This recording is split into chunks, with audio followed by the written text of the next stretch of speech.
savez... Juste, Ouais. Madame la rapporteure. Voilà.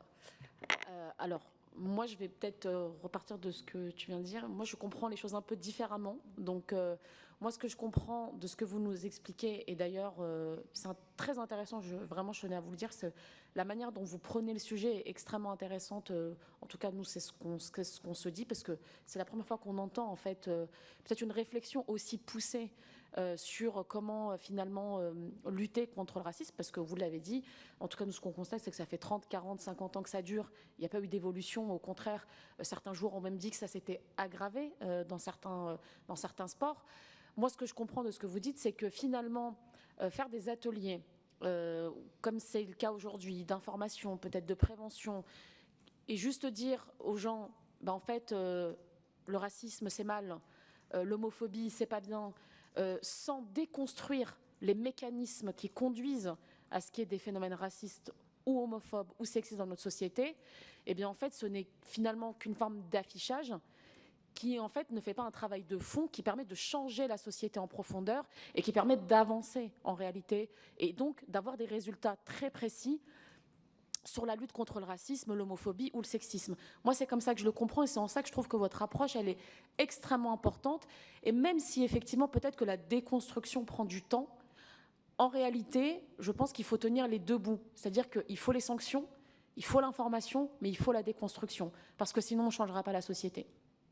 Ah ben écoutez, moi, je pense exactement, bien évidemment, comme vous. Vous savez, dernièrement, je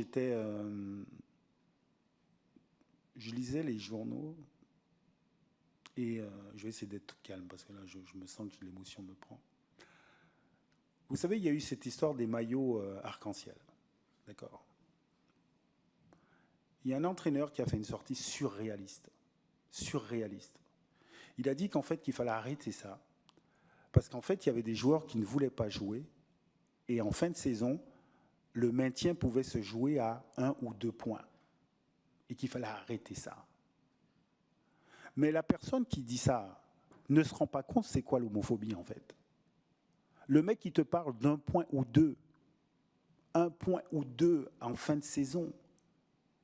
Mais c'est pour ça que je vous dis, mais il faut que quelqu'un aille le voir et lui explique c'est quoi l'homophobie. L'homophobie c'est de la violence, c'est le droit de tuer des gens, c'est des gens qui sont en prison pour ce qu'ils sont. C'est du mépris dans ta propre famille qui te met à la rue. C'est des enfants qui se retrouvent à la rue. C'est ça l'homophobie. C'est pas...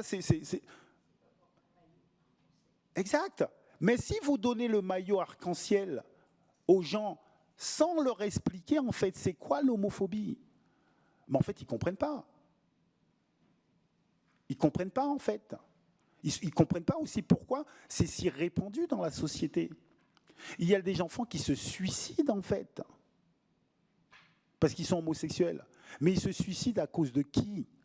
Mais à cause de nous. C'est ça qu'il faut dire aux gens. Il y a des enfants qui se suicident. Et toi, donc ça veut dire que lui ne sait pas ce que c'est l'homophobie. Il ne sait pas. Et donc c'est pour cela qu'il faut qu'on puisse l'expliquer. Mais moi, quand je lis ça, je me dis non, mais en fait, on n'a pas expliqué aux joueurs, en fait. Les gens, en fait, ils participent à un truc, mais ils ne savent pas la gravité de quoi l'homophobie. Tu peux être dans une famille à table et tes parents peuvent sortir des propos super homophobes parce que toi, ils ne savent pas que toi, tu es homosexuel. Le racisme de la couleur de la peau, c'est pas pareil. C'est-à-dire que si vous êtes à table en famille, il n'y a pas quelqu'un qui va vous insulter sur votre couleur parce que vous êtes de la même famille. Mais l'homophobie, ça peut être vécu dans la famille. Mais oui, mais il y a beaucoup de gens qui ne savent pas. Et donc, c'est pour cela que si vous demandez aux gens de participer à un truc qu'ils ne comprennent pas, ils ne comprennent pas la gravité des choses. Et donc, moi, l'idée, c'est effectivement, OK, on veut changer les choses, mais il faut comprendre la gravité des choses. Et pour cela, ben, il faut discuter sereinement, tranquillement, débattre pour comprendre. Et comprendre, parfois, ça prend pas beaucoup de temps. Hein. Mais lorsque vous avez compris, c'est à vie.